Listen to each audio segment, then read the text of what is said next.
ஒரு முறை அல்லாஹுடைய தூதர் நபிகள் ஸல்லல்லாஹு அலைஹி வஸல்லம் அவரிடத்தில் ஒரு சஹாபி வந்து சொல்றாரு, யா ரசூலல்லாஹ்,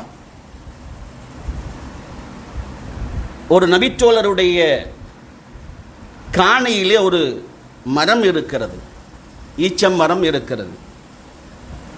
அந்த மரத்தை என்னுடைய வீட்டை கட்டிக்கொள்வதற்காக நீங்கள் வாங்கித்தாருங்கள் அல்லாஹுடைய தூதரே என்று சொல்கிறார்.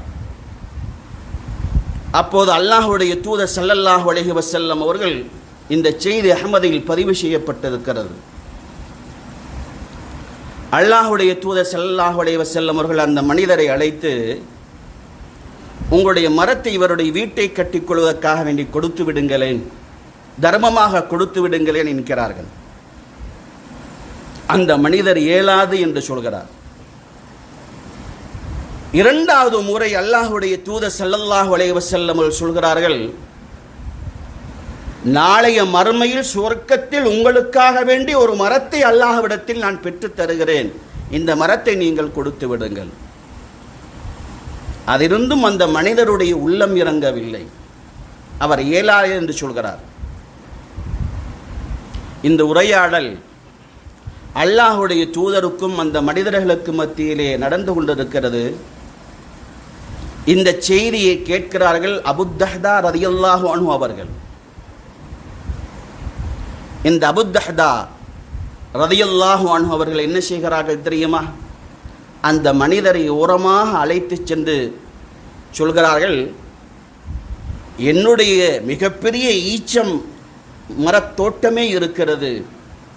ஒரு ஹதீஸிலே வருகிறது, 600க்கும் மேற்பட்ட ஈச்சம் பல மரங்கள் அங்கே இருக்கிறது.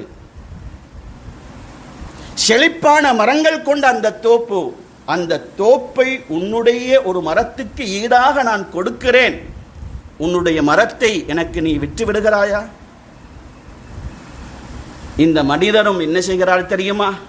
அந்த தோப்பை எனக்கு தாருங்கள், என்னுடைய ஒரு மரத்தை தந்து விடுகிறேன் என்று அபூத்தஹ்தாவுக்கு கொடுத்து விடுகிறார். அந்த நபித்தோழர்களுடைய இயல்பு வாழ்வை எப்படி இஸ்லாம் அணுகி இருக்கிறது என்பதை பாருங்கள். நம்முடைய வாழ்வோடு என்னுடைய வாழ்வோடு இணைத்து நான் எப்படி இஸ்லாத்தோடு இயல்பு வாழ்வில் இணைந்திருக்கிறேன் என்பதை தெரிந்து கொள்ளுங்கள். உடனே அபூத்தஹ்தா ஓடி வருகிறார். வந்த அல்லாஹுடைய தூதர் ஸல்லல்லாஹு அலைஹி வஸல்லம் அவரிடத்தில் சொல்கிறார்கள், யா ரசூலல்லாஹ், அந்த மனிதருக்கு சொன்னீர்களே, சுவர்க்கத்தில் ஒரு மரம், இந்த மரத்துக்காக அல்லாஹ்விடத்தில் வாங்கி கொடுப்பதாக சொன்னீர்களே, அந்த மரத்தை நீங்கள் எனக்கு தருவீர்களா? என்னுடைய தோப்பை கொடுத்துவிட்டு அந்த மரத்தை நான் வாங்கி கொண்டு வந்திருக்கிறேன், இந்த மரத்தை உடைய வீட்டை கட்டிக்கொள்வதற்காக நான் வேண்டிக் கொடுக்கிறேன். அல்லாஹுடைய தூதர் ஸல்லல்லாஹு அலைஹி வஸல்லம் அவர்கள் அபூத்தஹ்தாவை பாராட்டி பேசினார்கள்.